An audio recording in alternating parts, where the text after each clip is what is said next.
Al margen de la ley nada, por encima de la ley nadie. Con esas palabras, Andrés Manuel López Obrador prometió un gobierno sometido al imperio de la ley. Hoy esa frase resuena como un eco irónico, una burla grabada en el mármol del Palacio Nacional. Porque si algo ha demostrado el régimen de Morena y sus aliados es que no hay margen que no estén dispuestos a torcer, ni ley que no puedan pisotear para conservar el poder. Su legado es la paradoja. Mientras predicaron honestidad, convirtieron la Constitución en un instrumento de conveniencia. Y cuando la ley les estorba, simplemente la reforman, la sustituyen o la ignoran. El resultado, un país en crisis jurídica, institucional y moral, donde la legalidad se ha vuelto un espejismo y la justicia un botín político. El laboratorio del fraude legislativo. Todo comenzó con el disfraz de la democracia. El Instituto Nacional Electoral, hoy sometido a la presión de la sobrerepresentación morenista, aprobó un reparto de curules que contradice la esencia misma del voto ciudadano. Morena, que juró respetar la voluntad popular, la pervirtió con una ingeniería legislativa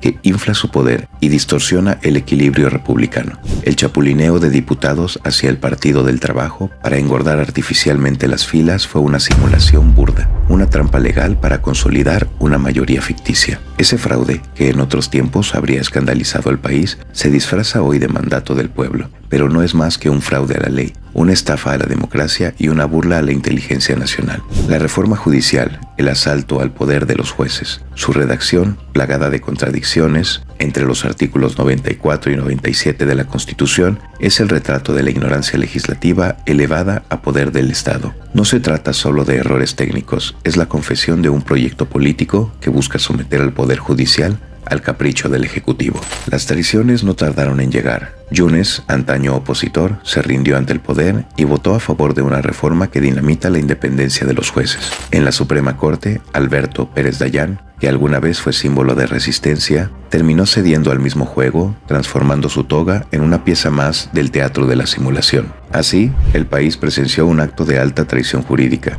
la conversión de la justicia en servidumbre, el fraude como forma de gobierno. La corrupción legislativa ha invadido todos los frentes. El fraude en la reforma electoral disfrazado de austeridad busca controlar la voz del pueblo reduciendo los contrapesos. El fraude en la compra de medicinas costó vidas, no dinero. El fraude en el Tren Maya, blindado bajo el pretexto de seguridad nacional, se convirtió en un pozo sin fondo de corrupción e impunidad. Y el fraude con el huachicol fiscal y no fiscal es otro capítulo de esta pesadilla, un saqueo legalizado desde la narrativa del combate al crimen. Morena ha perfeccionado la vieja fórmula del PRI, pero con un cinismo sin precedentes: convertir el abuso en virtud y el engaño en política de Estado. Las leyes al servicio del poder. Las reformas a la ley de telecomunicaciones y a la ley de amparo son ejemplos de cómo el poder busca blindarse contra la rendición de cuentas. La primera, para controlar la información. La segunda, para limitar los derechos ciudadanos frente a los abusos del poder. Si los legisladores no tienen que acreditar estudios en derecho, deberían al menos entender que la producción legislativa no es un juego partidista. Redactar leyes exige técnica, conocimiento y respeto por la Constitución. Pero lo que hoy se observa en el Congreso es la antítesis del derecho, un mercado de intereses, un trueque de poder. El jurista Gustavo Zagrebelsky lo definió con precisión en El derecho dúctil. Cuando los grupos políticos legislan solo para sancionar su propio poder, se produce la contractualización del derecho.